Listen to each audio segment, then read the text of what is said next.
Allez. Pascal? Je commence? Allez. Bon, alors moi, c'est Pascal. Voilà. Ben, tu me connais, Stéphanie? Oui. Ouais. Bon, c'est surtout ceux qu'elle ne connaît pas, quoi. Ouais, voilà. Élodie? Eh ben, Élodie Grangeon, bénévole sur Bordeaux. Qu'est-ce qu'on dit de plus? Ben, Voilà. Voilà, c'est bon. Oui. C'est bon. Hein. Qu'elle sache d'où on est, quoi. Voilà. Voilà. Oui. Bah, pas très loin de Bordeaux. Ça marche. On a Laurence après. Alors moi, Laurence Ouvrard, je suis du côté de Nantes. D'accord. Enchantée. Enchantée. Après, il y a écrit, il y a Mickey pour la vie. Ben, c'est pas Mickey pour la vie, c'est Yasmine. C'est Yasmine, mais Mickey pour la vie aussi. Donc moi, je suis de Saint-Malo. D'accord. Alors après, on a les cheveux gris de Annick. Annick, moi Baisse j'habite la dans les... caméra, Annick. Baisse ta caméra ou monte le fauteuil. Voilà, c'est parfait. Annick dans les Hauts-de-France, là-bas tout en haut. D'accord. C'est pas la même plage. C'est ça. Elles sont belles aussi. Ouais. Elles sont jolies aussi, les plages là-haut. C'est pénible. Après, il y a Tiffany. Vous la connaissez, tout le monde la connaît. Tiffany. Stéphanie, c'est bon, on se connaît très bien. Oui, on se connaît bien. Et puis moi, on se connaît. Bon, moi, je suis à Man dans Lozère. Voilà. Michel. Bon. Nolwenn, non, on a oublié. Ah oui, ben oui, mais elle est Ah, plein oublié. Moi, Quand même. ta copine un peu. Moi, Nolwenn de Brest. Il y a beaucoup de Dans le Bretons, Finistère, Il y a la beaucoup de Pointe. Bretons. et on a beaucoup de Bretons, là. Oui. Ouais. Ouais, quand même. Hein. Ouais, je vois qu'il y a une bonne répartition sur toute la France. Ça va. Ok. Donc, du Il coup, manque le centre, il manque la région centre. On n'a personne sur la région centre. c'est vrai. Bon. Moi, je vais me présenter rapidement pour, À vous, Stéphanie, votre voilà. Vous voilà, présentez. qui ne me connaissent pas, donc je m'appelle Stéphanie Labochka et je suis diététicienne. J'ai été formée par la FA il y a quelques années et depuis, je rends service quand on a besoin de moi, voilà, pour des Mickey Discus, pour pour des petites formations comme ça sur voilà, je suis toujours ravie de proposer des petits éclairages diététiques quand je peux. Et je suis située dans le Var. Oh, chance. Yeah. Bien dans le Var. Pas Et forcément. vous voyez que Tiffany, elle est en débardeur. Moi, c'est vraiment pour les cervicales, le foulard. C'est vraiment. C'est pas parce que j'ai froid. Yasmine, tu as vu, elle fait la danse du ventre. Hein. Ouais, je vois ça, ouais. Et ouais, maintenant que j'ai colostomy, je peux le faire. Tu pourras l'embaucher. Mais moi, je vois personne. Tout le monde a enlevé sa caméra? Non. Non. Non. Nous, on Ben, te je vois voit. personne. Bon. Je vois pas vos visages. Est-ce que tu vois la présentation? Oui, oui. Alimentation et stomie, oui. Eh ben, Allez, on y va, Stéphanie. Allez, c'est parti. Je vous laisse défiler. Donc, cette petite présentation, elle va se dérouler assez simplement. Je vais vous faire un petit rappel sur les stomies, des petits rappels physiologiques, les positions possibles des stomies, les conséquences nutritionnelles de tout ça, les conseils diététiques qu'on peut proposer, les complications possibles. Et puis après, n'hésitez pas à me poser les questions et même à me les poser au fil de l'eau. Hein, c'est possible aussi. N'hésitez pas à m'interrompre. Voilà, ce sera peut-être plus interactif. Donc, pour les rappels sur les stomies, alors j'ai essayé de penser ce document de présentation pour que vous puissiez l'avoir, vous, sous la main et pouvoir apporter des réponses à certaines questions qu'on pourrait vous poser. Donc c'est pour ça que j'ai voulu faire tous ces petits rappels. Donc, l'astomie digestive, c'est l'abouchement d'une partie du tube digestif à la peau. Elle peut être soit transitoire, soit définitive.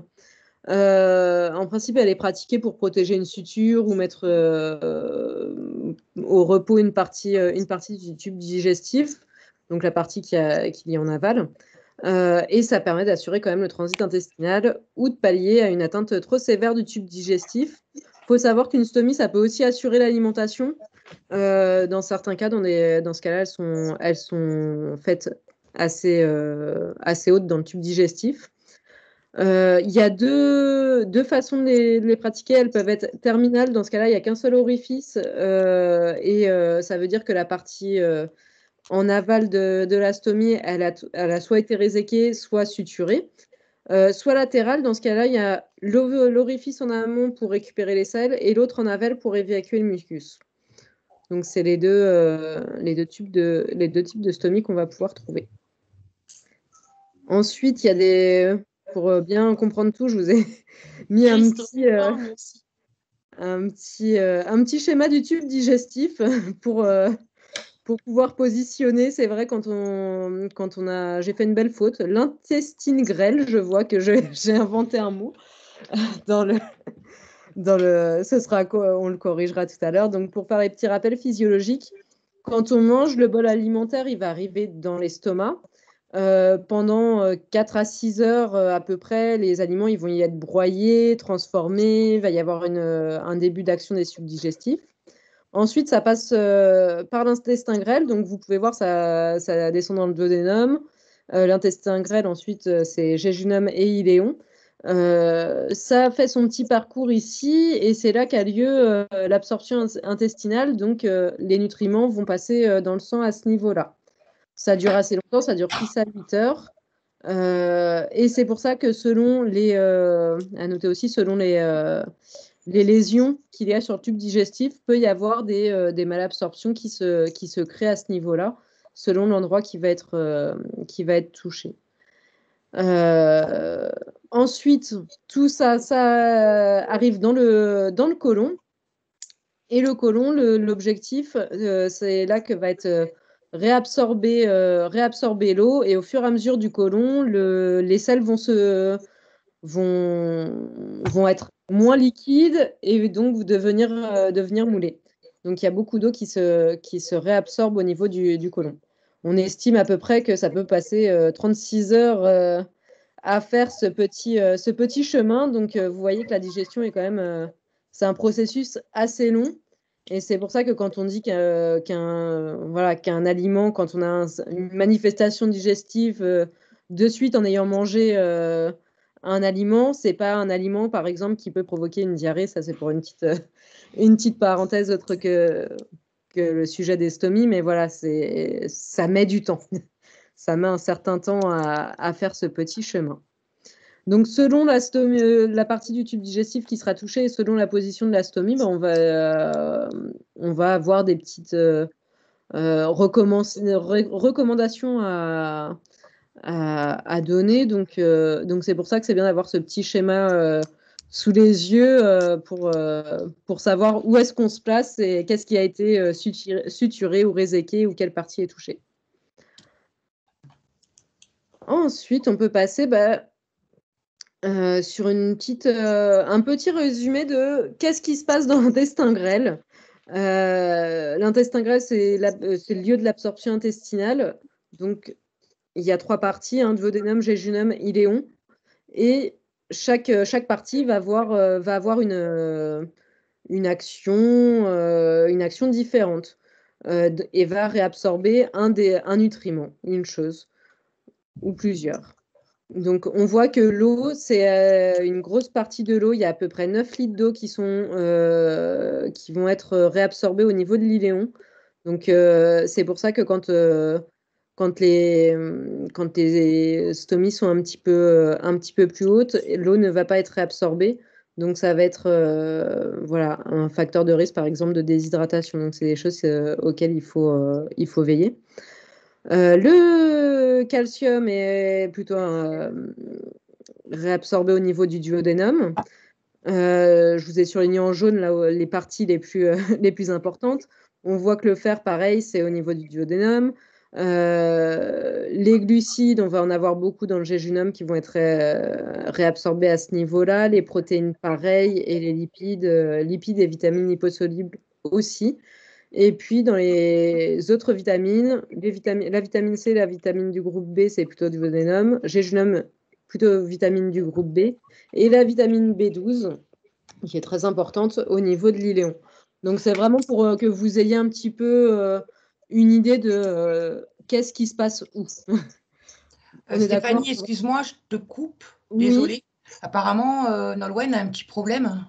Ah, Tu n'arrives pas à Ouais, j'ai voir un le... écran noir, moi je vois pas du tout. Eh ben, essaye de te déconnecter et de revenir. Des fois, ça marche. Et moi, je ne vois pas les dessins sur le côté, je ne vois que le plan. ça va pas défiler? Vous voyez tout? Moi, Oui. je vois tout. Alors, Bon. Je sais pas. J'arrive pas à modifier ça. Les dessins sont sur le côté gauche, là.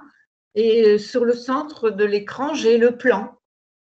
Ça, Pour les stomies, rappel physiologique, j'ai rien d'autre.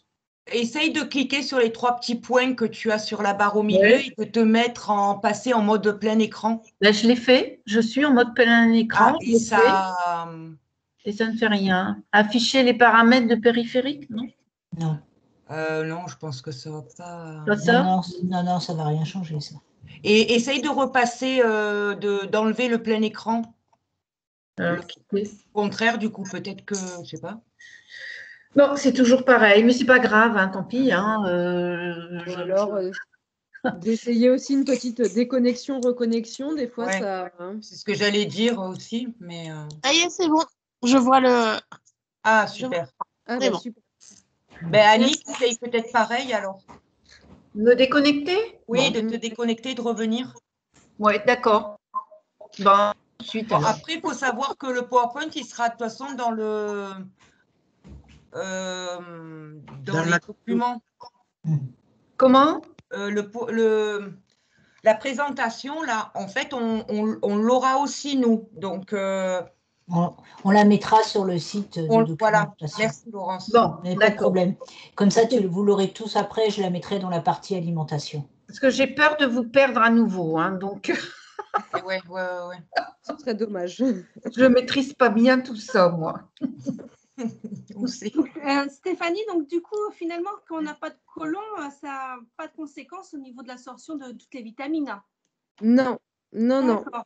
Au niveau du côlon, on ne va pas avoir de conséquences au niveau vraiment de l'absorption intestinale, puisque en fait, ce qui arrive dans le côlon, c'est ce qui est destiné à être à finir en sel. Donc, D'accord. Ah ouais, je c'est pensais les- qu'on les perdait déchets des vitamines lorsqu'on n'avait pas de côlon. Ah ouais, c'est bien. non, ça non, dépend. Est-ce que ça joue si au niveau si on a une stomie, enfin une iléo, est-ce que ça peut jouer si on la pratique plus ou moins haut dans la... oui, Oui, Oui. c'est ça. ouais, les selles, elles seront plus liquides. l'iléostomie? Mais Oui. est-ce qu'on risque de perdre des vitamines en fonction de l'iléo si on l'a fait non, pas du tout. Ça dépend où est-ce qu'ils ont réséqué exactement. Voilà. Parce que Et ça se joue à combien, ça, exactement? Exactement, je ne saurais pas dire. C'est vrai que s'ils ont coupé vraiment à la fin de l'iléon, il y a toute une absorption qui a déjà pu se faire. Par contre, s'ils ont coupé plus haut, ça va être plus. Du génome. Ouais. S'ils Juste font après le au-dessus génome, au-dessus du génome, c'est foutu, quoi. là, on perd beaucoup d'absorption de beaucoup de choses. La plupart du temps, ils résèquent au niveau de l'iléon. D'accord. Moi, j'avais Donc, entendu que pareil, sur la dernière portion de l'iléon, elle était plus absorbante que le reste. c'est pour ça que ça dépend où est-ce qu'ils vont réséquer exactement. S'ils coupent vraiment une grande partie de l'iléon ou si c'est vraiment à la fin. Et ça dépend. C'est pour ça que c'est intéressant d'avoir un petit peu de connaître ce qui a été fait au niveau opératoire et combien de mètres en fait, ils ont coupé, à quel niveau exactement pour qu'on puisse mieux adapter les conseils, on va dire. D'accord. Et sinon, il y a un truc que je ne comprends pas au niveau de l'absorption de l'eau. Je ne comprends pas qu'on on peut avoir des symptômes de déshydratation là. Je ne vois pas trop comment ça se passe. Alors, en fait, quand l'eau n'est pas réabsorbée, ça veut dire que les selles vont être très, très liquides. Donc, toute l'eau, elle va partir dans la poche.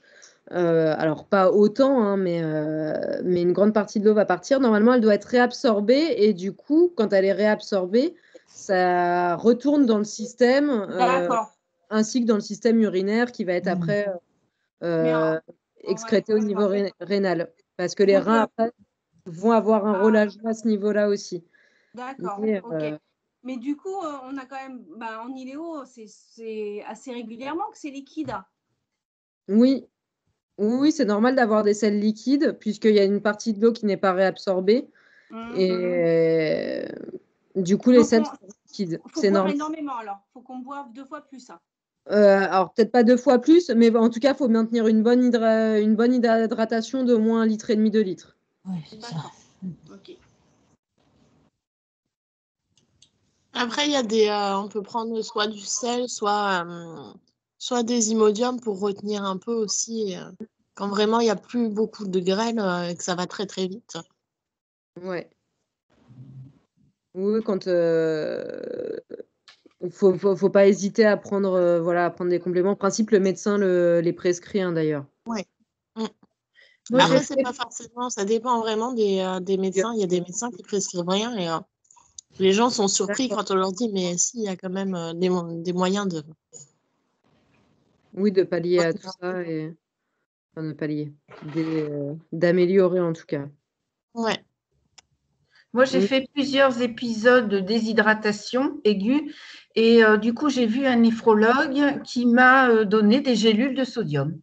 Donc, je prends 6 gélules par jour et je dois boire du Vichy Sanctior, 1 litre par jour, plus d'1 litre par jour. Voilà, parce que je suis sujette à faire des déshydratations. Ouais. D'ailleurs, je l'ai noté après dans les conseils, les recommandations à donner. En cas de déshydratation, c'est bien de la Vichy ou de la Saintior ou de la Badois, mais surtout les Vichy et Saintior. Oui. Que ce soit Célestin ou Saintior, elles sont bien. Elle est dégueulasse, la ceinture, tellement elle est sale. Ouais. Ah non, moi j'adore, moi, ça va. Moi, je l'ai J'adore aussi. Pour les gélules de sel, moi j'en ai eu et au final, ça m'allait pas du tout, donc je suis passée à l'Imodium. Donc, mais c'est vrai qu'en première intention, ils préfèrent mettre du sel, ce qui est logique, c'est moins. Oui. Ben, moi, là, c'est pareil, la Vichy, je peux pas la boire et c'est mon cardiologue qui m'avait conseillé l'Abati. Bon, c'est plus proche de chez moi en région, mais c'est une eau qui est, comme c'est pompé dans le bassin d'Arcachon, c'est très salé aussi. Ah, d'accord. Mais c'est une eau plate. Ah bon. Moins bon. Après, oui, c'est vrai que c'est bien à conseiller aussi quand voilà, tout le monde n'aime pas l'eau gazeuse, donc ça peut être utile aussi. Dans les positions d'estomie, je vous ai noté les plus, on va dire les plus classiques, donc à commencer par au niveau de l'intestin grêle, ce qu'on retrouvera la plupart du temps, c'est des iléostomies. Donc c'est comme on en parlait, hein, c'est la partie terminale de l'intestin qui va s'aboucher à la surface de la peau. Le tout est de savoir exactement à quel niveau de l'iléon ils ont dû faire la stomie.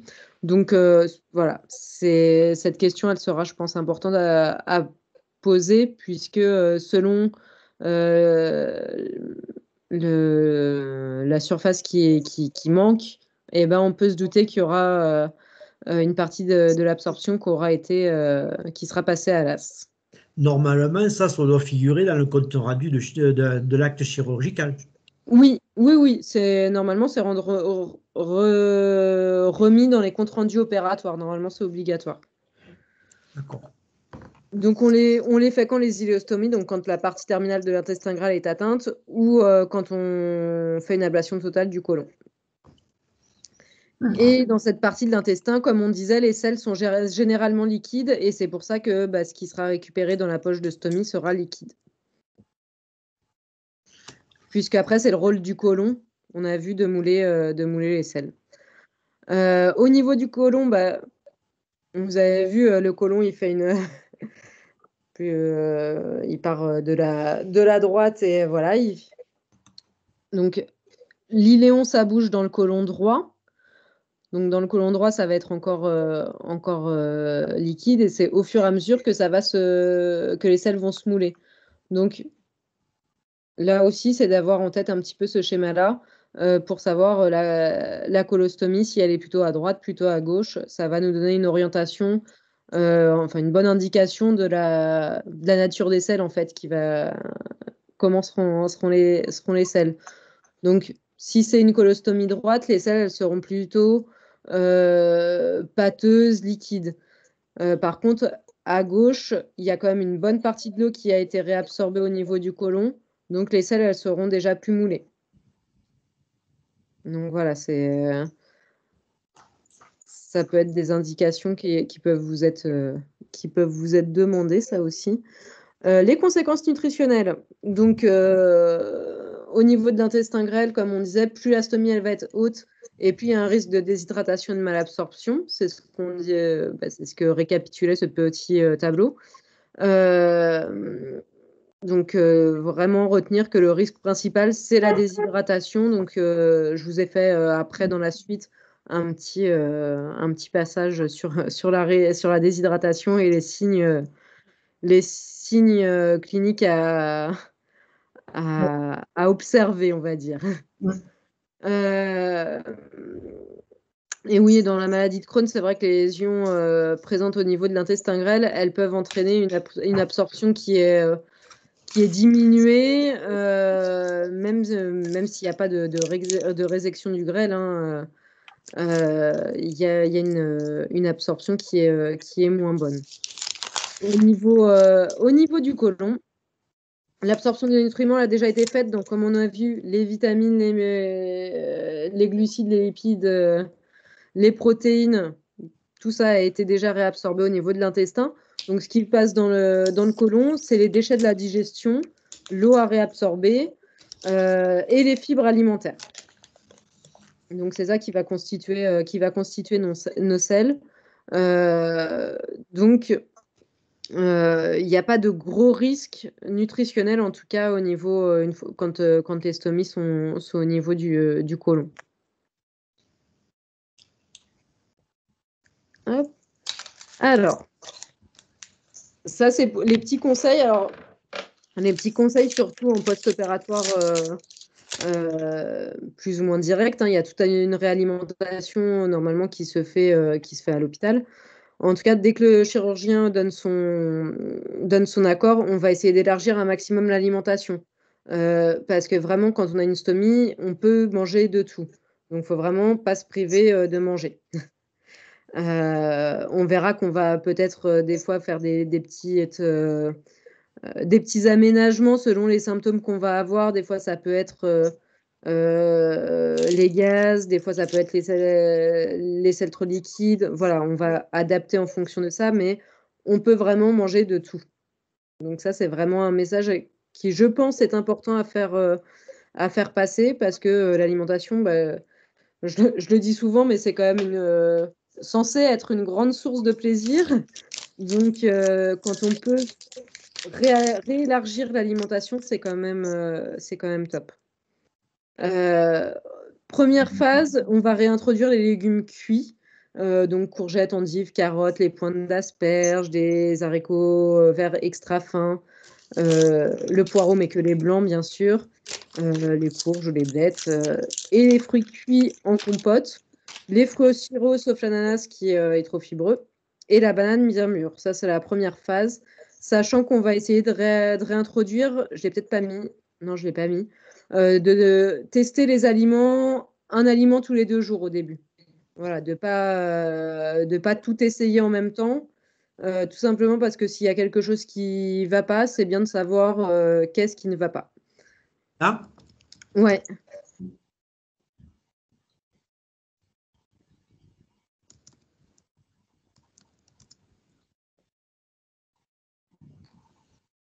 Ça vous va? Oui, très bien. Merci. Comme ça, on modifie en direct, c'est bien. Ouais. En deuxième phase, on va réintroduire le lait, donc plutôt en préparation. Puis les laitages, puis les fromages. Voilà, dans cet ordre-là. Et pour finir, on va essayer de réintroduire les fruits crus bien mûrs et les légumes crus. Donc, bien sûr, les fruits et les légumes, on commence toujours sans peau et sans pépins. Sinon, ça fait mauvais ménage. On commence par une texture, une texture liquide, et puis après, on évolue. Texture purée, texture râpée ou écrasée, puis coupée finement, et enfin, les légumes entiers pour terminer. Et pareil, au niveau des cuissons, au début, on va les cuire à grande eau pour bien ramollir les aliments. Et puis après, on fera une cuisson vapeur où ça donne des légumes un petit peu plus fermes. Et après, on fait tout ce qu'on veut. Donc voilà, l'objectif étant vraiment de pouvoir diversifier un maximum l'alimentation. Et pour l'eau, 1,5 litre, 2 litres par jour et vraiment tout au long de la journée. C'est important de s'hydrater du matin au soir et pas juste au moment des repas, par exemple, ou pas tout le soir. Vraiment, essayer de bien répartir l'apport hydrique. Donc, quand je parle d'eau, ça peut être du thé, du café, de la tisane. Voilà, c'est... Donc ça, c'est pour, on va dire, le post-opératoire direct. Ensuite, je vous ai fait un petit... voilà, je ne suis pas trop rentrée dans plus des détails que ça, dans la mesure où, une fois que la réalimentation est faite, qu'on a réintroduit tous les aliments, il n'y a aucune raison de se priver de rien. C'est un des avantages de la stomie, c'est que voilà, ça permet d'avoir un élargissement de l'alimentation. Donc, qu'est-ce qu'on fait pour limiter l'apparition de gaz? C'est vraiment le pratico-pratique et des questions que vous risquez certainement d'avoir. Donc, pour limiter l'apparition des gaz, on mâche bien les aliments. C'est très important de bien les mâcher.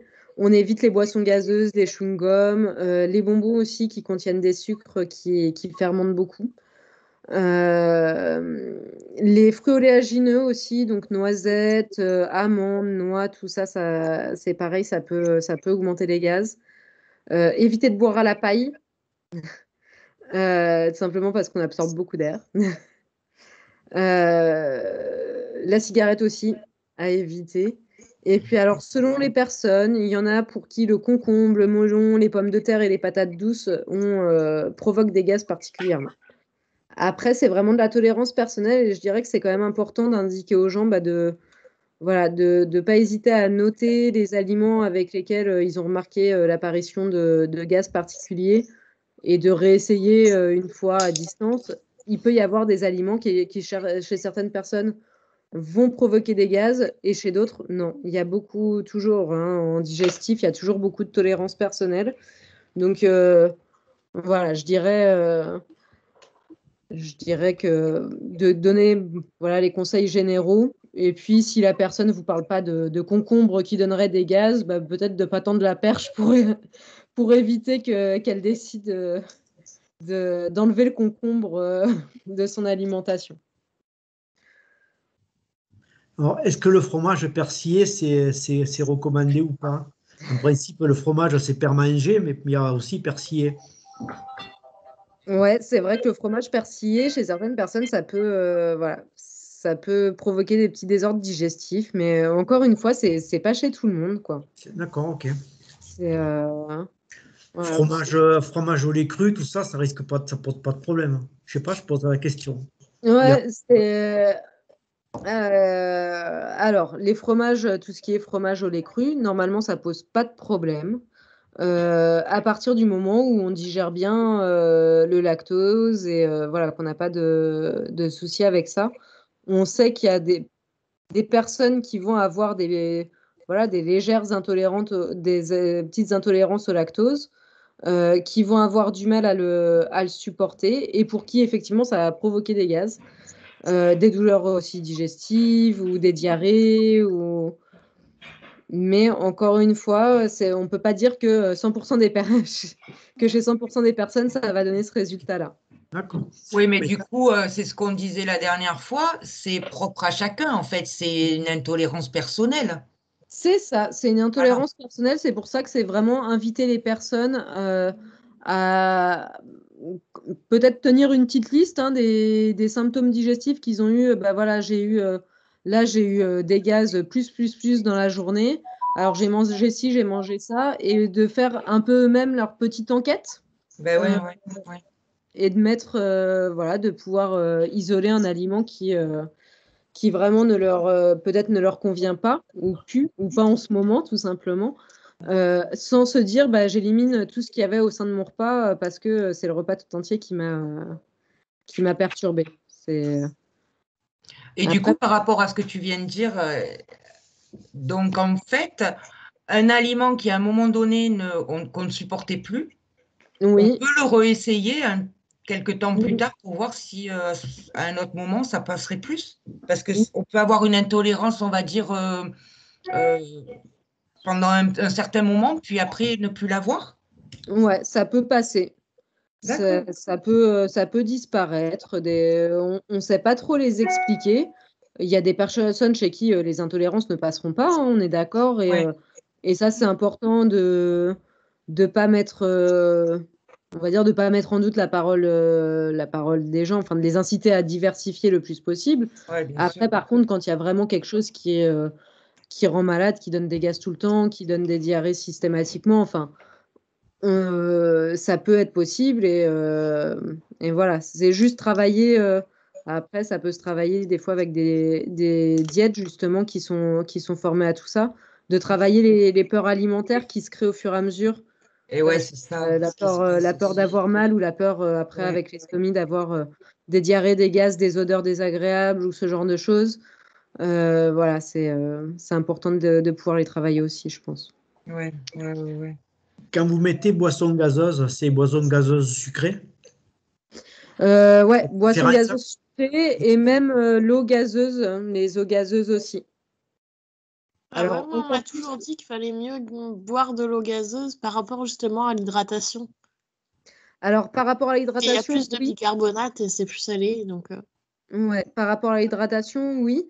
C'est juste s'il y a alors, c'est pour limiter. Ouais, si c'est pour limiter l'apparition des gaz. Donc, s'il n'y a pas de gaz particulier, il n'y a pas de raison de ne pas boire de boisson gazeuse. Et justement, comme vous dites, hein, c'est vraiment bon pour au niveau de l'hydratation. Par contre, si dans 3 jours, par exemple, vous remarquez que vous avez beaucoup de gaz et que ça devient franchement incommodant, vous pouvez limiter, par exemple, pendant 24-48 heures les boissons gazeuses. Mais il peut très bien ne pas y avoir de gaz si on est raisonnable dans les boissons. Oui. Ah, il peut ne pas y en avoir. Oui, bien sûr. Voilà, c'est vraiment des conseils généraux et selon les personnes, ce sera adapté. Il y a des personnes, par exemple, qui ne mangent pas du tout de chewing-gum, donc on sait d'avance que ce ne sera pas les chewing-gums, d'autres qui ne boivent pas du tout de boissons gazeuses. Et puis après, c'est juste que des fois, pendant 24-48 heures, on va avoir plus de gaz que d'habitude. Et dans ce cas-là, c'est juste de faire, de ralentir la consommation de ces petites choses-là pendant ces 24-48 heures. Et puis après, on reprend. Des fois, ça suffit juste à avoir un retour à la normale.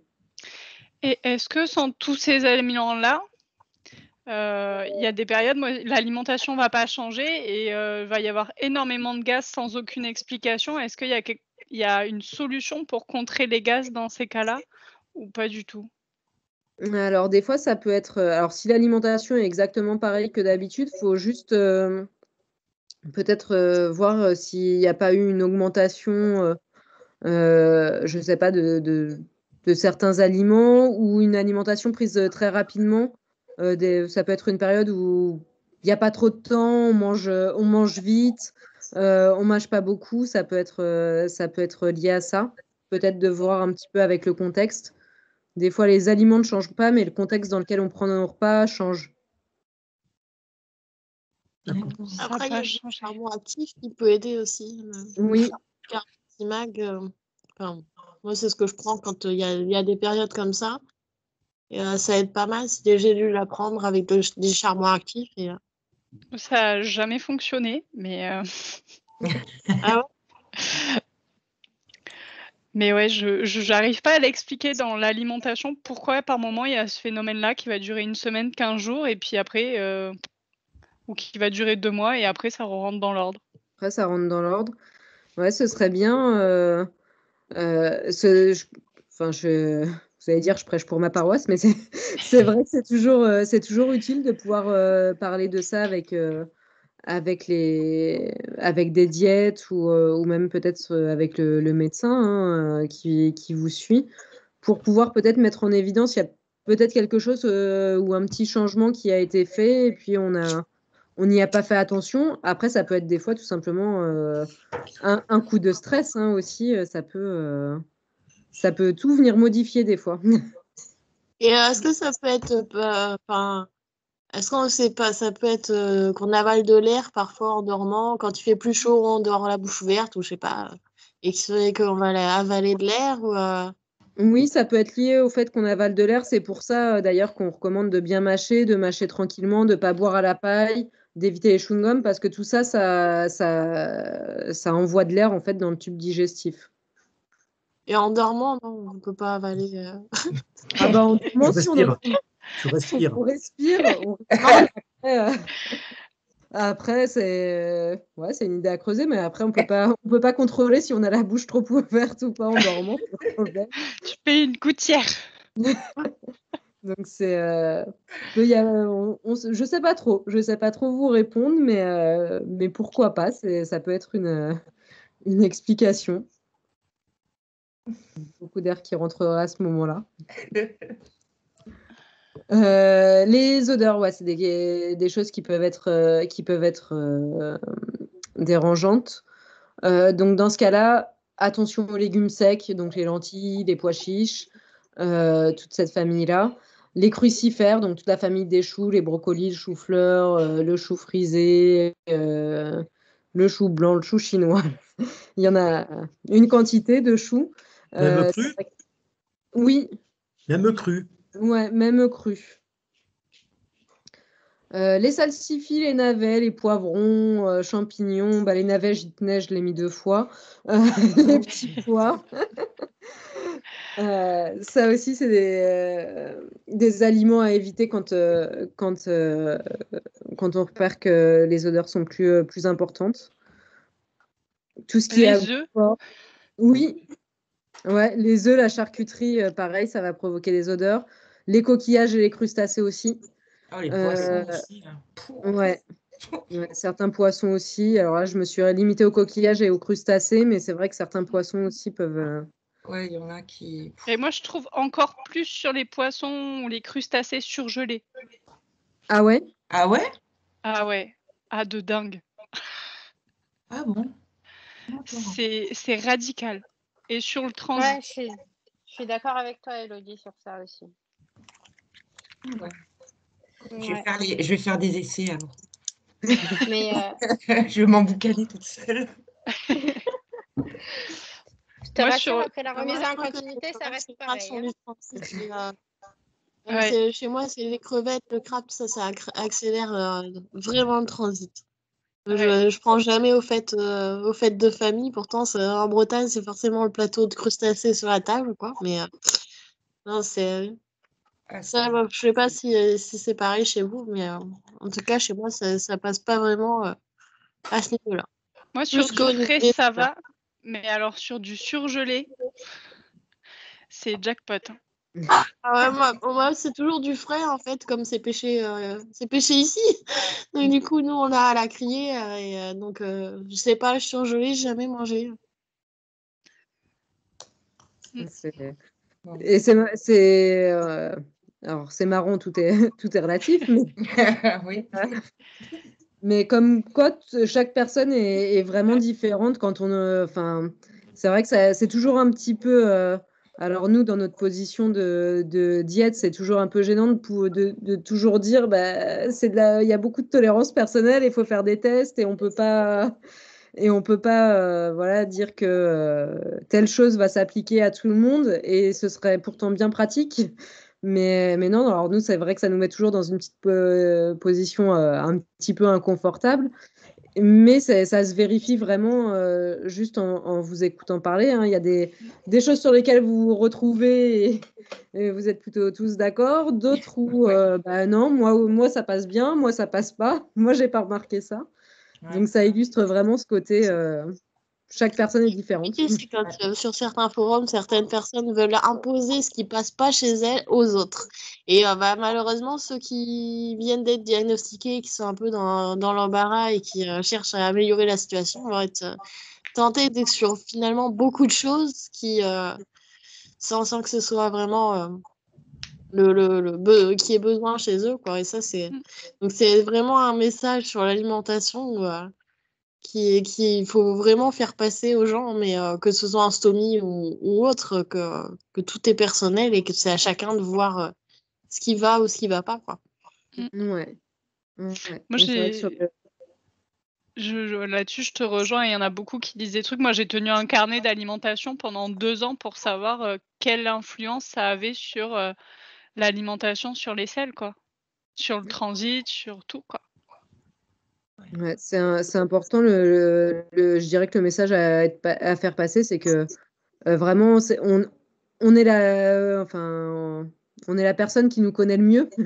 Donc, c'est vraiment d'être acteur, actrice de notre propre vie et de notre propre alimentation, en résistant aux autres qui voudraient nous imposer leur choix, parce que c'est souvent plutôt bienveillant, hein, ce serait pour essayer de donner une solution et voilà, sauf que la solution est différente chez tout le monde et en plus cette solution elle peut varier dans le temps, donc comme si ça suffisait pas. Dans les aliments qui peuvent provoquer des odeurs, bien sûr, il y a tout ce qui est ail, oignon, échalote, les viandes type gibier, ce genre de choses aussi. Mais oui. Et les fromages fermentés forcément. Donc, ça aussi. Il n'y a pas un truc pour faire partir les odeurs à part ne pas en manger, mais est-ce qu'il y a des trucs? L'allumette? Ouais, c'est ce que j'allais dire. Je ne suis pas spécialiste, mais je crois qu'il y a des cachets, des petites pastilles à mettre dans les poches qui peuvent. Oui, c'est ce que j'allais dire. Correctement. Il y a des gélules qui existent chez Colopass, il me semble, pour limiter les odeurs et les bruits. Mais ce n'est pas remboursé par la Sécu. Hein. Non, ouais, forcément. Tout comme il y a les petits sachets pour épaissir les selles quand elles sont trop liquides à mettre dans la poche aussi. Ouais, mais. Ouais. Ça existe sous forme de gélules, mais qui sont disponibles qu'en Suisse. Ça n'a pas encore atteint notre pays. Mais du coup, ouais, c'est sûr que en fait, ça fait une sorte de gelée. D'accord. Après, moi, j'ai testé l'agar-agar. Peut-être que ça gélifiera les selles aussi. En mettant dans la poche. Vous prenez de l'imodium, du lopéramide, c'est bon. Ouais. Moi, je prends du riz au lait. Radical. Oui. Ouais. Et naturel. Ben ouais. Il y a le questran aussi qui c'est dégoûtant. Ah, c'est dégueulasse. C'est pas bon. Ça joue beaucoup sur l'acidité des selles aussi.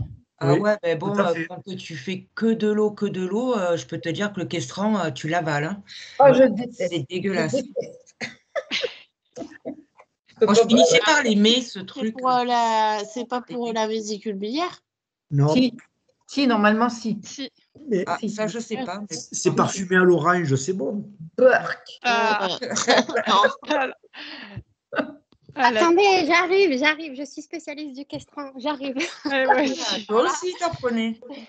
Ah, mais moi, j'en prends toujours. Le questran, ça a un petit goût d'orange. À la base, c'est pour la bile, en effet, mais ça épaissit les selles. Ouais. Et à force, je suis d'accord avec Pascal, on s'y habitue plutôt bien, comme le modulène, en fait. Ouais. Ah, non, non, le Victor. monde non plus. Ah non. Là, non. Ah si, on Non s'habitue plus. à tout. Hein. Moi, je trouve que par contre, ça joue sur l'acidité des sels. Ça évite d'attaquer les supports. C'est ça. Ah oui? En fait, Effectivement. Et d'attaquer la peau aussi. Moi, ça Oui. m'a en fait, sauvé la vie. mon gastro il m'a D'accord. expliqué que justement, en fait, il y a une sorte de réservoir sur l'intestin qui permet de retenir la bile. Et chez nous, généralement, quand on a eu des réjections, ce réservoir, il a tendance à être coupé. Et du coup, la bile s'évacue par notre intestin et c'est ça qui crée une super acidité dans nos selles. Qui attaque la peau, les supports et tout ce Voilà. qui va avec. Et vous sur savez moi, toujours votre vésicule biliaire, vous? sur moi, en remise en continuité, la bile s'évacue par le côlon et la bile est un laxatif naturel. Bien. À noter, Bonjour. comme vous en parlez, voilà, il y a des aliments qui vont acidifier les selles et qui peuvent du coup irriter un peu la peau autour de la stomie, comme les tomates, le vinaigre, les aliments qui sont bien épicés, Cornichons. ouais, les agrumes aussi, Ah ouais? ouais, les agrumes, les jus de fruits. Je croyais que les agrumes, ils changeaient de pH quand ils passaient l'estomac. Ouais, Ouais, bah, que ça permettait même de désacidifier l'estomac, enfin d'équilibrer l'estomac, non? non, pas particulièrement, et ça peut se retrouver, ça peut acidifier, justement, acidifier les selles. Donc, c'est voilà, des petites choses à garder. Et avec le castran, il ne faut pas prendre de pamplemousse. Ouais, il y a beaucoup Ah de. Ah, Oui, le dans la pamplemousse, notice, c'est dans la compliqué notice, avec il y a beaucoup de marqué choses, qu'on hein, parce n'avait pas le droit que même avec de. des immunosuppresseurs, tout ça, il faut faire attention à pas en trop manger. Ouais, le pamplemousse, il a tendance à limiter l'impact de diminuer l'effet de L'absorption. certains médicaments. Ouais. Ouais, les statines, les antihypertenseurs, il y a beaucoup de choses. Le pamplemousse, il a une vraie action, donc il faut faire attention avec. Et surtout sur les immunosuppresseurs, effectivement. Mm. Hop, alors, ensuite, continuons le petit tour. Donc, pour pallier à une absence de sel pendant 24 heures, on augmente l'hydratation, donc on dépasse un peu les 2 litres. Il y a des aliments ou des boissons qui accélèrent un peu le transit, comme le café. Les aliments froids, souvent, voilà, quand c'est froid, ça accélère. Le jus de raisin ou jus de pomme. Les céréales complètes et légumes secs. Tout ça, ça peut accélérer un petit peu le transit. Toujours prendre l'avis du médecin, surtout si on commence à aller au-delà de 24 heures, c'est bien de prendre l'avis du médecin. De la même façon, si les selles elles sont liquides et abondantes, donc plus d'1 litre par jour, on augmente l'hydratation aussi parce que ça veut dire que l'eau est moins réabsorbée, donc on en a besoin. Parce qu'il y a l'eau qui part dans la poche, c'est celle qu'on réabsorbe pas, donc qui va manquer à notre organisme. Les féculents à chaque repas, donc tout ce qui est pâtes, riz, pommes de terre. Alors, pommes de terre, c'est vraiment ce qui est mieux, c'est de les faire cuire à l'eau et de les manger de suite. Quand elles n'ont pas le même effet, elles ont moins d'effet quand on les réchauffe. Les aliments qui rendent les selles plus épaisses, comme la pâte de coin, la banane bien mûre ou la carotte, les purées de carottes. Et ceux qui sont riches en potassium, comme les pommes de terre, le chocolat, l'avocat, les amandes, tout ça. On supprime les céréales complètes, hein, on fait l'inverse de ce qu'on a dit précédemment. On évite les laitages parce que, comme on a dit, quand voilà, le lactose, des fois, peut provoquer des diarrhées. Donc, quand on a des selles liquides, on va les limiter un petit peu. Et pareil, on prend l'avis du médecin. C'est ce qu'il y a de plus sage à faire. Surtout si ça perdure. Hop. Alors, donc les complications, ça peut être aussi des choses qui vont être abordées. L'occlusion intestinale, donc les signes, c'est un arrêt des selles ou des gaz, des vomissements, En prévention de tout ça, on peut bien s'hydrater, bien mâcher, avoir une alimentation variée qui permet d'avoir un transit qui est régulier. Après, on est d'accord que ça fait pas tout, hein. Je vous ai noté les aliments qui peuvent être en cause, mais bien sûr, après, l'occlusion intestinale, c'est une urgence médicale, hein, donc voilà, ça peut être bien de savoir les Surtout aliments quand qui on a peuvent. été opéré, il peut y avoir des brides qui viennent se tourner autour de l'intestin et faire un garrot. Et là, de toute façon, vu la douleur, on va à l'hôpital, hein. Il n'y a pas trop besoin de pousser pour y aller. Voilà. Là, une subocclusion, qu'est-ce que c'est? Une subocclusion? C'est une occlusion partielle. C'est un amas d'aliments qui se sont amassés et qui forment un bouchon, un peu comme un excès de fibres qui ferait une pelote de tissu de laine de fibres. Et à ce moment-là, ça vient obstruer le tube digestif. D'accord. Là, on peut avoir pour le faire sauter le bouchon. Il y en a qui ont des actions mécaniques. On a, comment il s'appelle, il y a avec une sonde de Foley. Il y en a qui marchent. Moi, j'en connais un qui marche et qui monte les escaliers pendant toute la journée ou toute la nuit pour essayer d'avoir une action mécanique. Il y a le bain chaud aussi. Le bain chaud pour dilater. Il faut le bain chaud. Quelque chose de chaud qui permet de dilater un bain, une bouillotte. Très chaud. Peut être placé sur le ventre. Et moi, j'ai eu ça sur une vrille intestinale aussi. Et éventuellement des boissons gazeuses. Moi, je le fais avec des boissons gazeuses. Je prends de la Rosana ou de l'eau de la Kézak. C'est des bulles. Donc, un quart de verre tous les quarts d'heure. Et j'y vais doucement. Et au bout d'un moment, il y a le bouchon qui saute et ça part d'un coup. Ça marche. Mais à condition que... Ou alors, comme le disait... c'est l'action mécanique derrière à l'envers, c'est-à-dire qu'on prend une sonde et on va déboucher à l'envers. C'est ce qu'ils m'ont fait, moi, à l'hôpital, une fois ou deux. Oui, mais c'est pas toi qui peux faire ça. Éventuellement, moi, si à la fin... Tu vas à l'hôpital, ils te mettent une sonde en aspiration, en fait. Et moi, j'ai eu ça, du coup, pendant une semaine et ça permet souvent, ça permet de libérer la pression qui est faite sur la bride. Comme là, en l'occurrence, c'était une bride qui avait tourné. Et du coup, le transit se remet tout seul parce que ça se déplie, en fait. Et ça permet de ne pas avoir à opérer. Et ça permet d'évacuer les liquides aussi, qui vont être stockés en amont du bouchon. C'est ça. Mais qui font, du coup, pression sur... et des poids dessus et empêche l'intestin de bien de se mettre dans le bon sens, quoi, Et on peut rester combien de temps sans avoir de sel? Enfin, c'est le délai. Enfin, on n'a pas de sel pendant combien de temps et on doit réagir au-delà de 24 heures. Après, tu peux avoir des sels. Hein. Parfois, moi, j'avais encore du liquide, alors que l'occlusion, visiblement, ce qu'on m'ont dit les radiologues, c'est que c'était vraiment énormément, ça avait énormément tourné, qu'il y avait énormément de liquide au-dessus, que moi, je sentais pas du tout. Et donc, mais c'est la douleur, en fait. Et puis, là, j'avais un point où vraiment, le point où ça avait vrillé, c'était dur. Donc, il y a une douleur avec. Il y a la douleur aussi. La douleur aussi dans les reins derrière, qui a une grosse douleur dans les reins à l'arrière. C'est assez finalement. Aux urgences, ils comparaient la douleur à un accouchement. À ce point-là? Ah ouais, c'est une torture. Ah ouais, c'est horrible. D'accord.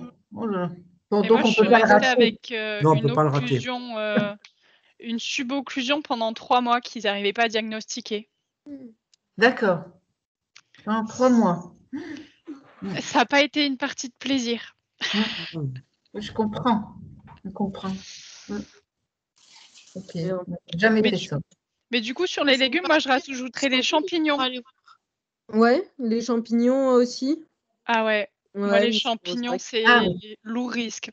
S'ils sont mal mastiqués, ça bouge. Oui, alors ça, c'est pour ça que c'est important le côté préventif parce qu'il y a les bouchons, ils peuvent aussi être en lien avec des aliments qui sont mal mastiqués, enfin en tout cas pas suffisamment, ou trop fibreux. Donc c'est pour ça que on peut les rajouter du coup les champignons, ça. Moi, je sais que quand j'ai envie de me faire plaisir parce que j'adore ça, je vais changer la texture, essayer de les mixer, les faire en sauce ou en soupe, plutôt que entier où je sais que si je prends pas le temps de mastiquer, c'est sûr, ça bloque, quoi. Ouais. Moi, je fais du coup ce que je fais quand je sais que je vais manger un truc comme ça qui a tendance à arriver même parfois un peu entier, c'est que je vais pas prendre l'Imodium pour justement que le transit s'accélère et que ça arrive, que ça reste pas stagné en fait. Donc c'est plus du plaisir que de l'apport nutritionnel du coup. Mais... Ouais, mais toutes les solutions sont bonnes. Hein. Que ça soit l'Imodium, l'opéramide, on le prend 10 minutes, un quart d'heure avant de manger. Donc on adopte la quantité qu'on en prend en sachant ce qu'on a à manger au repas. Ah non, moi je le prends au milieu du repas. Moi, je le prenais à la fin. Il fallait pas le prendre sans avoir mangé. Il fallait commencer, comme quoi, ça dépend des conseils. Moi, on m'a dit qu'il faut commencer à manger. On avait fait une formation à la fin avec M. Jean-Pierre Gendre, qui était le président du conseil scientifique, et il nous avait préconisé de prendre les épaississants 10 minutes à un quart d'heure avant de manger pour qu'ils tapissent bien comme il faut le tube digestif et l'estomac. Voilà. C'est un conseil que je pratique. Hein. Il avait fait un dimanche matin à la fin, on avait fait une formation, il nous avait expliqué ça. Donc je continue d'appliquer ce qu'il nous a dit. Et ça marche. Après, moi je le prends comme on m'a dit au moment où on me l'a prescrit en fait. J'adapte la quantité d'Imodium en fonction du repas que j'ai derrière. Donc si j'ai beaucoup de riz, beaucoup de trucs un peu durs, je ne mets pas la quantité qu'il me faut. Je ne prends pas d'Imodium. J'ai lu l'ouverte ou j'ai lu le fermé? J'ai lu le fermé. Ça va. Ouais. Ah mais moi j'ai lu le fermé, ça a quasiment aucune incidence sur le transit. Donc je les prenais ouvertes dans un petit pot, les petits pots de yaourt pour enfants chocolat ou caramel que je mélangeais dedans pour pouvoir les prendre parce que sinon c'est dégueulasse. Le goût, c'est hyper amer, c'est une horreur et j'en mettais entre 3 et 4 par petit pot plutôt que de bousiller un yaourt entier ou quoi que ce soit. C'est le seul truc que j'ai trouvé qui masque le goût au plus. Pourquoi pas. C'est une astuce comme une autre. Hein. Si après, il y a des cachets de l'opéramide. Donc, ça existe sous différentes formes. Tu as aussi des liocs. Maintenant, ils existent en lioc, mais au début, moi, ils n'existaient pas en lioc. Mais en cachet, moi, j'en avais eu et ça arrivait direct dans la poche. Mais après, ça peut être aussi une option. Ouais, et je les dégrade pas. Je les assimile. D'accord, ouais, toi c'est pareil, ça arrive dans la poche. C'est pareil, les comprimés en LP, je les dégrade pas. La morphine en LP, par exemple, je la dégrade pas. Elle ressort telle qu'elle. Moi, c'est pareil. À chaque fois, les médecins veulent me mettre de la LP. Je dis, non, ça sert à rien. Et en plus, c'est d'autant plus embêtant que il y a les granules qui arrivent. Et je sais pas combien j'en ai gardé ou pas. Donc, pour faire le dosage derrière, j'ai la morphine, il n'y a que l'ioc qui fonctionne. Donc, l'ioc ou patch? Ah ouais, moi, j'ai l'ioc. Bon, ça fonctionne bien pour l'instant, je la garde comme ça. Mais sur une livraison rapide, après, sur une délivrison prolongée, en patch, pour moi, c'est pas mal, quoi. Vous êtes obligé de prendre de la morphine? Ouais. À cause des douleurs? Il y a tellement de séquelles, mais ça n'a rien à voir, c'est autre chose. Tout est dans le bas de c'est un traitement normal, ça n'a rien à voir. C'est pas un traitement par rapport à une occlusion, c'est un traitement que le suit. Ah non, ça n'a rien à voir. Oui. Mais c'est en rapport avec quoi? Avec pour moi, le Crohn et les séquelles des différentes opérations qui ont fait que j'ai des douleurs trop fortes maintenant pour arriver à les gérer comme ça. Même avec la stomie? J'ai un Crohn, donc moi je suis vraiment touchée de la bouche jusqu'à l'anus. Et j'ai plus qu'1 mètre de grêle et 35 cm de côlon. D'accord, ouais. C'est vraiment, je suis hyper atteinte. J'ai tous les traitements que c'est jamais suffisant. Donc, non, c'est. D'accord. L'astomie n'a rien réglé pour moi. C'est dommage, hein. C'est dommage. Ouais. On recentre sur le truc, là. Oui, allons-y. On est parti. Donc, dans le reste des complications, on a la déshydratation. On en parlait tout à l'heure. Donc, les symptômes, c'est vraiment une sensation de soif, forcément, mais la bouche sèche, les maux de tête, des vertiges, la langue, la sensation d'avoir la langue pâteuse. Enfin, d'ailleurs, pas que la sensation. Le pouls qui s'accélère, l'essoufflement. Et un bon indicateur, c'est les urines. Quand il y a peu d'urine et que les urines sont foncées, ça veut dire qu'il n'y a pas suffisamment d'eau. Donc ça, c'est un très bon indicateur, la couleur des urines. Et moi, un très bon indicateur, c'est les crampes. J'avais énormément de crampes, du haut en bas. Et les maux de tête aussi, tu as l'impression qu'il y a quelqu'un qui serre un étau. Donc les deux, ça c'est atroce, tu sais que. Mais de toute façon, quand tu es à ce degré-là, c'est la perf, hein, parce que oui, chlorure de sodium. Tu es allé trop loin en fait dans la déshydratation. C'est chlorure de sodium, et c'est radical. Hein. Et la langue qui blanchit aussi. D'accord. Ah bah il était noté, sinon crampe, il était. Oui, il était juste entre maux de tête. Il y est, vous l'avez. Entre maux de tête et vertige en haut, sur la première, en haut à droite, sur la première ligne. J'ai rien du tout. Hein. J'ai un écran noir.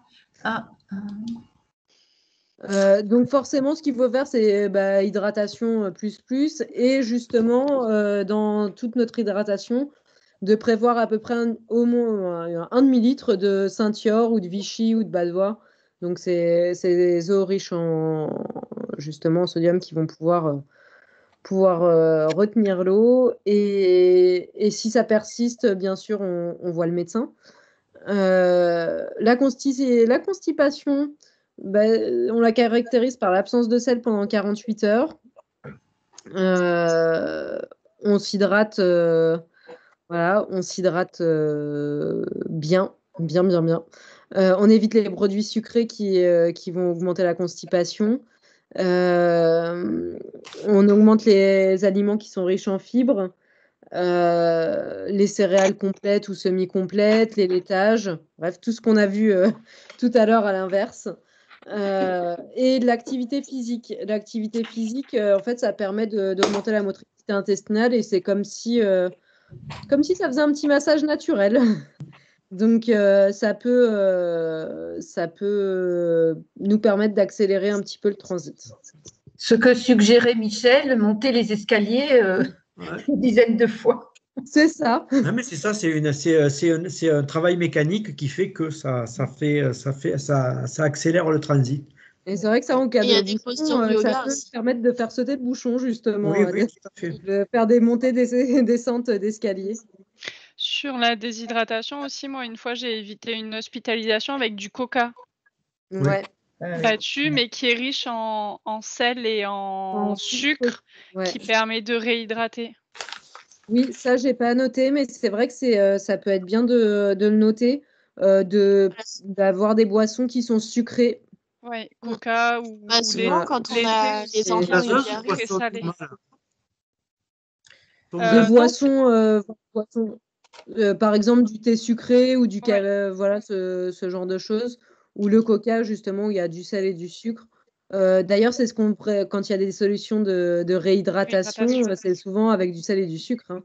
Ouais.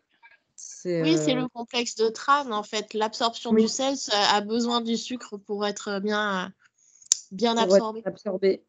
Ouais.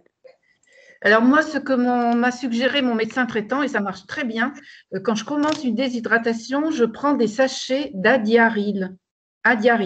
C'est ce qu'on donne au bébé. Oui. Soluté de réhydratation. Ouais. Voilà. Et je stoppe tout, manger, boire, et je prends que ça, et j'en prends un par heure, un par demi-heure, un par heure, avec 200 ml d'eau. Conclusion, ça me donne de l'eau, et dans ces sachets, dans l'Adiaryl, il y a plein de sucre, sel, oligo-éléments, etc. Ça marche très bien pour moi. Oui, ça marche bien. C'est les petits, c'est les solutés de réhydratation. Donc ouais, Oui. sucre et sel. Après, Voilà. on peut faire ces petites potions maison aussi, hein, mais Voilà, il faut chercher. Je Hein, pense qu'on encore donne une fois. aussi dans les pays très pauvres où les enfants sont extrêmement dénutris avant de commencer l'alimentation. C'est pas ça qu'on donne? La diarrhée, Un truc comme ça, ouais. ouais, c'est Des petits possible. sachets. Mais ils le donnent facilement aux nouveau-nés. Hein, enfin, aux bébés qui font des déshydratations, ça se donne facilement. ouais, c'est vrai Mais que les adultes mettre peuvent dans prendre le ça. fond, Voilà, on peut prendre ça. À voir. Parce que moi, j'en fais facilement des déshydratations. Je dois être très vigilante là-dessus. Et dernière petite partie, que penser des compléments alimentaires? Parce c'est une question qui est souvent posée. Les compléments alimentaires, il y a tout ce qui est compléments nutritionnels oraux, donc ce qu'on appelle, nous, dans notre jargon, les CNO. Donc, ça peut être les crèmes qui sont enrichies en protéines ou en calories, qui préviennent la dénutrition. Donc, surtout quand il y a une baisse d'appétit, quand les quantités consommées sont faibles, quand le lieu d'absorption est lésé ou absent. Enfin voilà, on va essayer d'enrichir un petit peu dans toutes les façons, d'augmenter, surtout quand c'est lésé. On essaye d'augmenter les apports pour que dans la partie qui reste, il y ait un minimum qui soit absorbé. On a vu que dans le tableau que souvent, il y a un lieu où va y avoir une absorption particulièrement importante pour un nutriment, mais dans le reste du tube digestif, enfin, de l'intestin, il y a encore un petit peu d'absorption. Donc, on peut toujours se dire que si le lieu d'absorption privilégié est déficient, on peut complémenter un petit peu. Mais c'est vrai que ça peut être utile dans certains cas, les compléments nutritionnels oraux. Donc ça, c'est prescrit par le médecin de toute façon. Et tout ce qui est supplémentation en vitamines et minéraux, quand c'est insuffisant dans l'alimentation ou quand c'est peu ou pas absorbé, c'est intéressant de pouvoir supplémenter en vitamines et minéraux. Ça, le pharmacien, il peut vous renseigner puisque c'est lui qui les vend. Bien souvent, c'est pas forcément sous prescription médicale, donc on peut aller directement chez le pharmacien et lui expliquer la situation. Le médecin, il peut vous conseiller, le diététicien, il peut vous conseiller aussi. Après, il y a des diététiciens qui s'y connaissent plus ou moins en vitamines et minéraux. Moi, je ne suis pas une grande spécialiste dans le marché du complément alimentaire en vitamines, mais c'est vrai que ça peut être utile de se renseigner sur tout ça. Après, les compléments nutritionnels, tout ce qui est crème, boisson, machin, c'est plein d'additifs. Et en fait, quand on dit que les additifs peuvent avoir une responsabilité dans l'inflammation, dans les liquides, c'est vrai que quand on voit qu'on nous prescrit ça, c'est un peu bizarre, quoi. Du coup, ça interpelle quand on voit la composition qui est vraiment merdique. Il faut traiter avec le moindre mal, quoi. À un moment donné, quand il y a des choix à faire, voilà.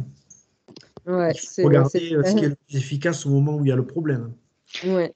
Les CNO, là, vous pouvez les prescrire, vous êtes autorisé? En libéral, on n'est pas encore autorisé à prescrire. À l'hôpital, bien souvent, les diététiciennes vont donner leur avis, mais en libéral, on n'est pas autorisé à prescrire. Oui, non, à l'hôpital, on me le prescrit, la nutritionniste me les prescrivait. Mais c'est vrai que c'était la nutritionniste de l'hôpital. C'est ça. Elle le conseille au médecin et c'est le médecin qui le prescrit. Non, moi, c'était la nutritionniste qui me faisait l'ordonnance. C'est la nutritionniste qui faisait l'ordonnance, d'accord. Ouais, moi, oui. C'est remboursé? Les compléments, les CNO, oui, c'est remboursé par la Sécu. Ouais. C'est pour ça que c'est une prescription. Là-dessus, pour moi, il y a une mise en garde, c'est qu'en fonction de la consistance sur les jus ou les boissons liquides, ça peut avoir un effet chasse d'eau sur le transit. Chasse d'eau. C'est mon cas. Si je prends un complément alimentaire entier, je suis sûre que dans la demi-heure ou l'heure qui suit, je suis aux toilettes. C'est toute l'importance de se connaître.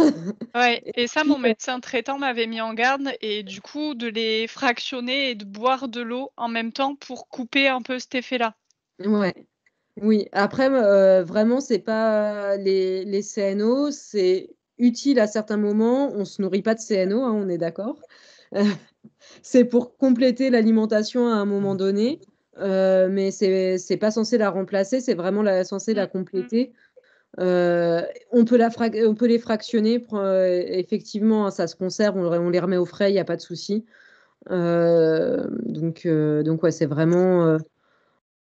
Je les ai cités, mais c'est pas. Voilà, tout ce qu'on peut faire avec l'alimentation, même l'enrichissement, hein, par l'alimentation, en enrichissant en protéines avec du fromage râpé, si on les supporte, de la poudre de lait qui vont enrichir l'alimentation naturellement. Si on peut faire comme ça, c'est tout aussi bien.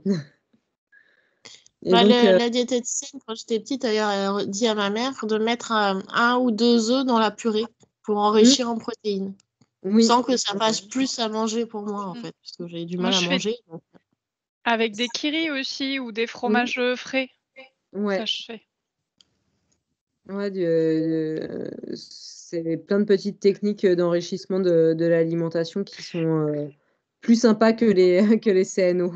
Oui, et aussi, moi, maintenant, les CNO, je les cuisine. Ah oui. Sur ceux qui sont liquides, Fraisubin notamment fait un goût neutre qu'on peut cuisiner. Et il y a sur les deux, que ce soit Fraisubin ou Clinutraine, ils ont sorti quelques recettes de cuisine avec quand le liquide a du mal à passer, ou enfin moi les crèmes, je sais que j'en mange un quart et je peux plus. Du coup, je les cuisine en crème brûlée, ça remplace le lait, ou ça va remplacer ce qui est un peu liquide dans la préparation, et ça permet de faire des madeleines, des crèmes brûlées, on peut faire un peu tout ce qu'on veut avec, quoi, qui passera peut-être plus facilement que de boire entièrement tout, quoi. Ah ouais, c'est Et une le bonne fait idée. de les cuire, ça a pas une action, ça tue pas les nutriments? Non. D'accord. Non, du tout. Mais ça permet de pouvoir les assimiler peut-être plus facilement quand ça devient trop écœurant. Pour moi, cuisiner avec, c'est une bonne technique, quoi. Ouais, parce que c'est vrai que le goût, il est quand même particulier et c'est vite écœurant. Et s'il y a cet effet chasse d'eau, encore plus. En tout cas, si vous avez les questions, on les a vues un petit peu au fur et à mesure. Mais alors, n'hésitez pas, sur le site de l'AFA, il y a plein de fiches dont je me suis aussi inspirée pour la présentation. Hein. Je ne sais pas si vous voyez, mais je vous en montre une comme ça. Des petites fiches pratiques avec plein de conseils, et il y a sur tous les thèmes. Donc, faut pas hésiter à aller jeter un œil dessus. Il y a vraiment plein d'infos, c'est super intéressant et c'est vraiment du pratico-pratique.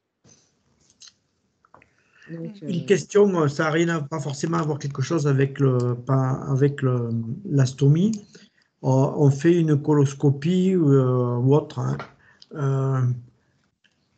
Combien de temps il faut pour refaire la flore? 2 jours, 3 jours? Est-ce qu'il faut modifier l'alimentation pour pouvoir la refaire correctement? Est-ce qu'il faut faire quelque chose pour faire en sorte que, éventuellement, prendre de la levure de bière ou autre pour accélérer la remise en place de la construction d'une flore? C'est vrai que c'est compliqué et c'est encore... C'est un autre problème, mais enfin bon. Ouais, et puis, il y a beaucoup de réponses contradictoires. Alors, je ne sais pas encore trop comment me positionner sur tout ça. C'est vrai qu'avant une coloscopie, c'est régime sans résidus. Donc voilà, hein, c'est alimentation blanche. Et après, il faut remettre les bonnes petites bactéries qui vont venir peupler notre microbiote. Après, sur le combien de temps ça met à se repeupler et comment l'aider, je pense que la levure de bière, ça peut stimuler un petit peu. Mais c'est vrai que je ne sais pas trop comment me positionner à ce niveau-là, sur le combien de temps ça ça va mettre à rentrer. On laisse la nature se faire 2-3 jours, une semaine. Moi, je serais plutôt de cet avis-là, mais c'est vrai que je ne sais pas trop si accélérer les choses serait bénéfique ou pas. Est-ce qu'il y a un intérêt à prendre quelque chose pour? Non. Moi, spontanément, je vous dirais non, mais voilà, c'est mon avis personnel de laisser faire un petit peu les choses. Et parce que bien souvent, on essaye de prendre beaucoup de petites choses à droite, à gauche, et des fois, ça finit par être contre-productif. Et que penser des probiotiques? Les probiotiques, justement, c'est ce qui peut aider à stimuler un petit peu la flore intestinale et voilà, à nourrir les bactéries qu'on a dedans. De ma connaissance actuelle, on n'a pas mis en évidence un intérêt particulier des probiotiques dans l'amélioration des symptômes. Voilà, après, dans certains cas et pour certaines personnes, ça peut être utile. C'est au cas par cas, là encore. Oui. Et d'après ma gastro, quand on a une iléo, de toute façon, la flore intestinale est bien moindre. Elle est beaucoup moins importante puisque ça se passe surtout au niveau du côlon, la flore intestinale. Oui, ouais, la flore intestinale, elle peuple le côlon. Voilà, oui. C'est pour ça qu'elle dit les probiotiques, elle n'est pas plus favorable que ça. Oui, il n'y a pas C'est pas ce qui aide à digérer le microbiote? Alors, le microbiote, ça va avoir toute une action au niveau du côlon. C'est ce qui permet de digérer, entre guillemets, les fibres alimentaires. Et c'est toutes les bonnes petites bactéries qui font que tout va bien fonctionner. Il y a des rôles maintenant qui sont mis en évidence au niveau de notre immunité, même du surpoids et de l'obésité. Maintenant, on voit qu'il y a plein d'études qui tendent à prouver que le microbiote a un rôle hyper important Et même dans la dépression ou l'autisme. Oui, j'ai entendu ça aussi, oui. Ouais. Donc, c'est vrai que toutes ces bonnes petites bactéries qui viennent peupler notre côlon ont un intérêt bien plus que le simple domaine digestif.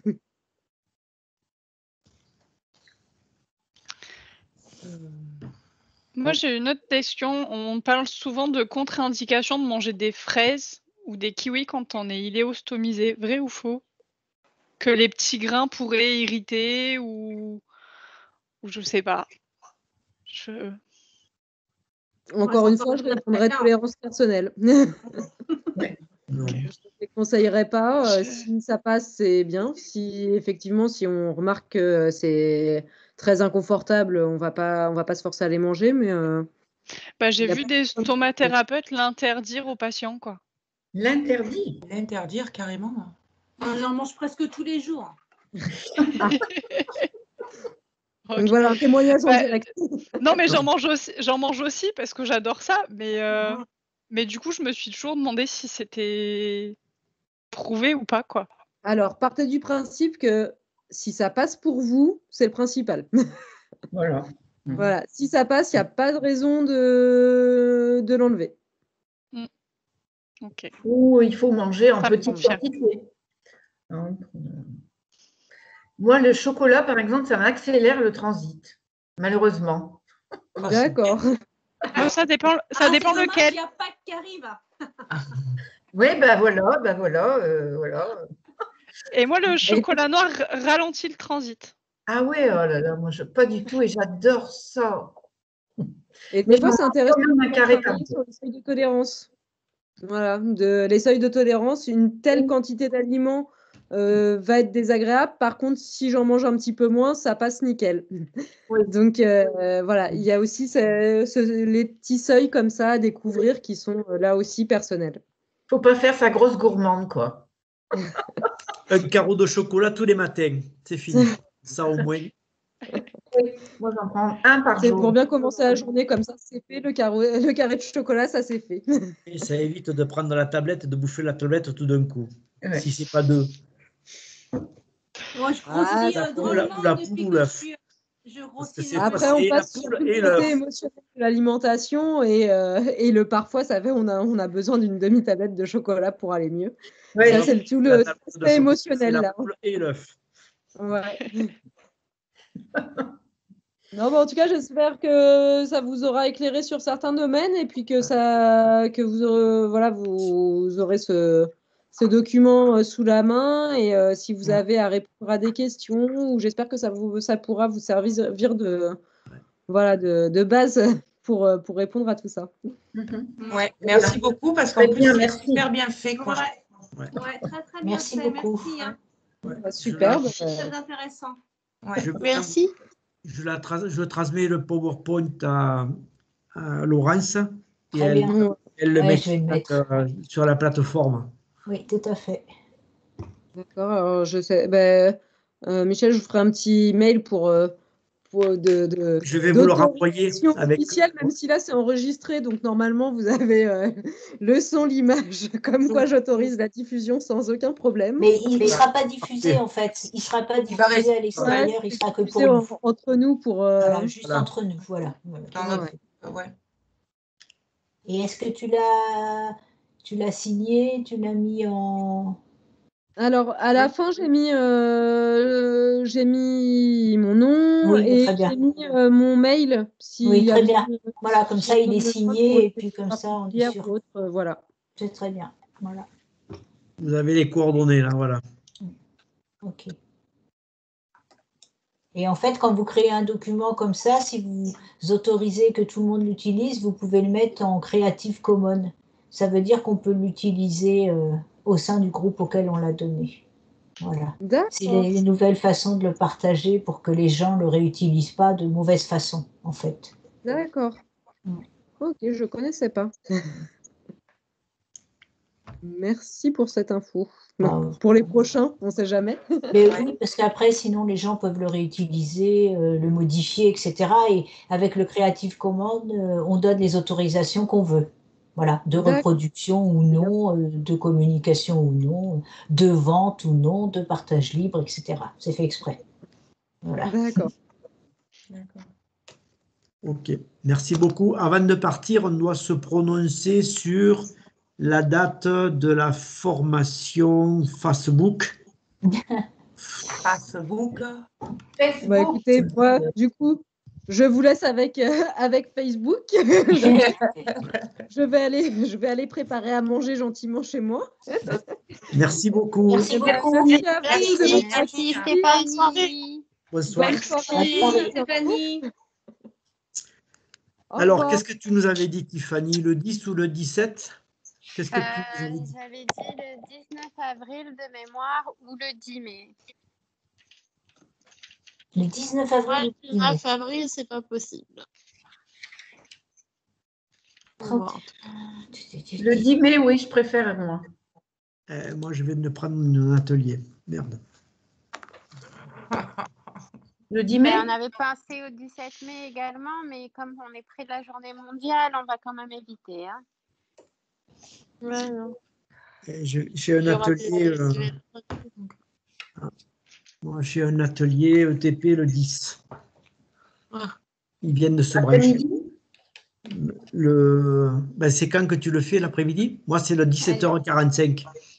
Nous, c'est 18h30 quand vous avez proposé. Et moi, c'est. Ah ouais, non. C'est pas grave, on l'enregistre.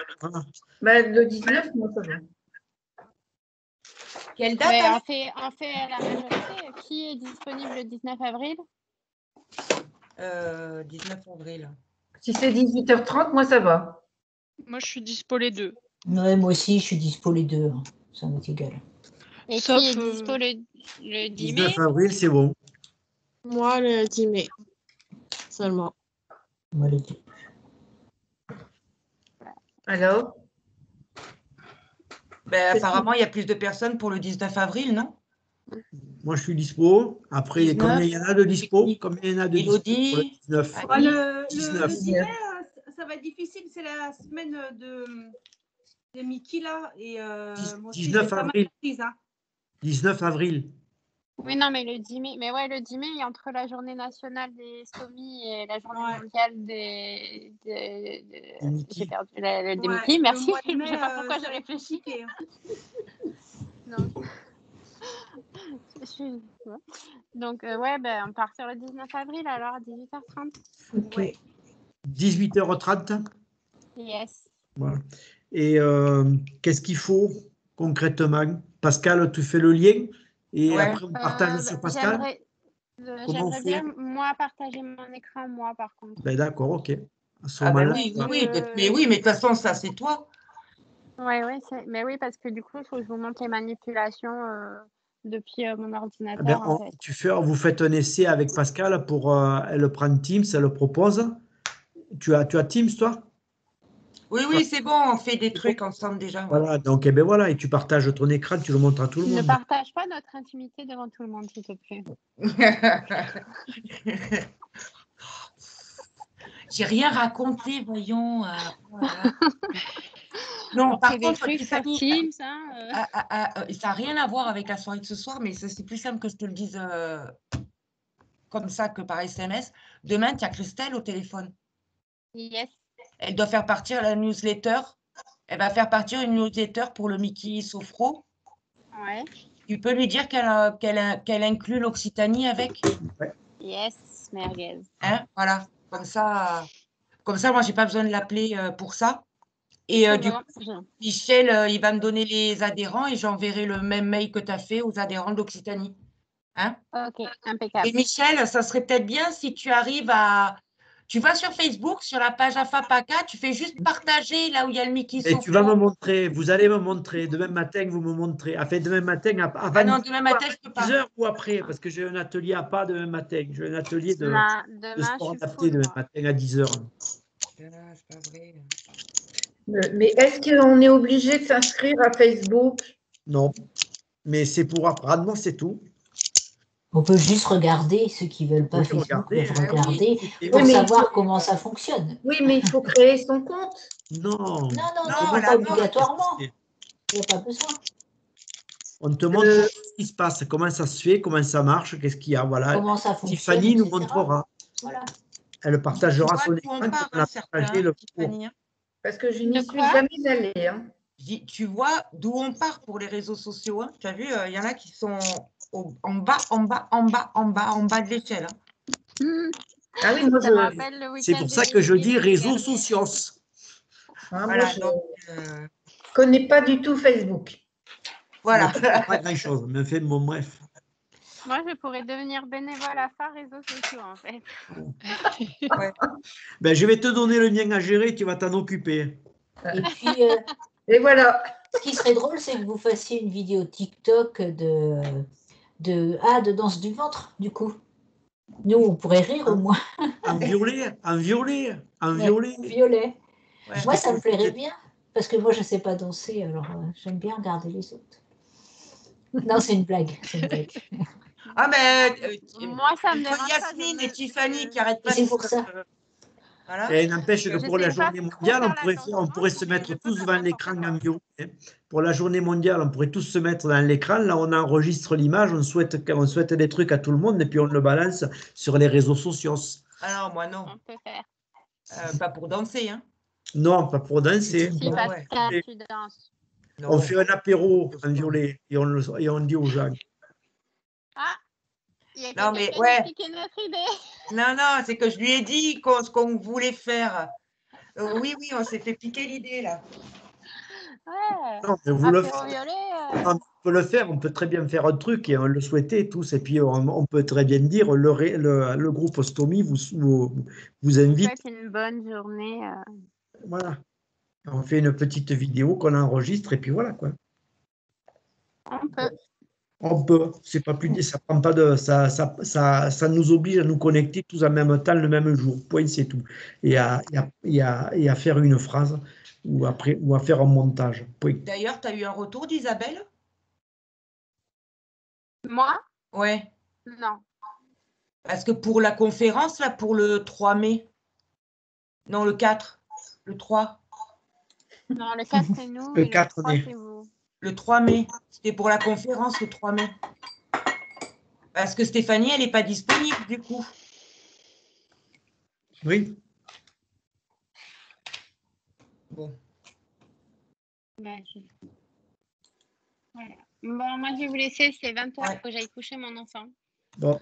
Ouais. Moi, il faut que j'aille chez mon mari. Voilà. Bon, Et moi, moi, faut que j'aille je suis manger avec- célibataire. C'est plus original, déjà. Alors, est-ce que la réunion, donc la prochaine réunion, c'est le 14 19. avril? 19 avril. Non, 14. non, non. Le Oui, 14. 14. Et le 14 aussi avant. À 18h. Et c'est pourquoi ça? Les présentations. 3 personnes, du véhicule. Ah oui, 3 d'accord. Ok, ouais. Je t'appelle. Et C'est à vous m'avez 18h ou écouté, c'est quand 18h30? Mignon, là, merci. Je sais 18h. plus. 18h? 18h. D'accord. Moi, j'ai noté 18h. Ouais. Moi aussi. J'ai- Fanny, Mais- 18h. Mais quel jour? 18h. Le 14. Ok. Oui, réunion Stomy à Le 18h, oui. Le 14. Ok. Voilà. Enfin, Merci, Élodie. dernière Non, mais question Pascal, à tu m'enverras un Laurence. message. Oui. Dernière question à Laurence. J'ai reçu le mail, là, le lien Oui. pour aller sur Netboard, c'est ça? Oui. C'est la Et- plateforme. Mais alors, qu'est-ce qu'il faut faire? Il faut Rien. créer un compte. Non, rien. Juste Bah, se j'arrive- connecter dessus. Ben, j'arrive pas. T'arrives pas à te connecter. Je suis vraiment pas douée. Hein. Je l'ai envoyé avec le mail, suite au mail de Michel. Donc, Oui, je l'ai normalement, vu. voilà. Je l'ai envoyé au groupe Allostomy directement. On nous a dit, Oui. on nous a dit d'utiliser cette adresse-là, donc j'ai utilisé cette adresse-ci. Mais moi, j'ai cliqué dessus. Ouais. Elle n'arrive pas. Oui, moi aussi, je viens de l'ouvrir en même temps et ça me dit la page que vous recherchez n'existe pas. Bah voilà. Ah, bah ça me Bon, rassure. eh bien, ça tombe bien. Florence Ouvard 44 n'a aucun public. Voilà. On est autorisé à accéder au netboard pour le bah, moment. très bien. Eh ben, Exactement. je vais regarder alors. J'ai fait ça je suis désolée, là, on est un peu débordé au travail. Ah non, mais je ne suis pas toute seule au moins, ça me rassure. Je vous avoue. Non, mais c'est la blague du 1er avril. Ah, bah Oh, oui. Non, on c'est pas n'a rien compris. Ouais, ça me Donc, note je pareil. vais refaire ça après. Je pense Je l'ai que tout le fait monde juste avant pareil. de partir. D'accord, ok. Ça marche. Donc, je vais le refaire correctement alors. Bon. Au revoir tout le Bon. monde. Au revoir. Pascal, Bonne demain soirée. matin, tu nous montres. Bonne soirée. Bonne Ciao. soirée. Salut. Au revoir. Bonne soirée. Bonne soirée. soirée.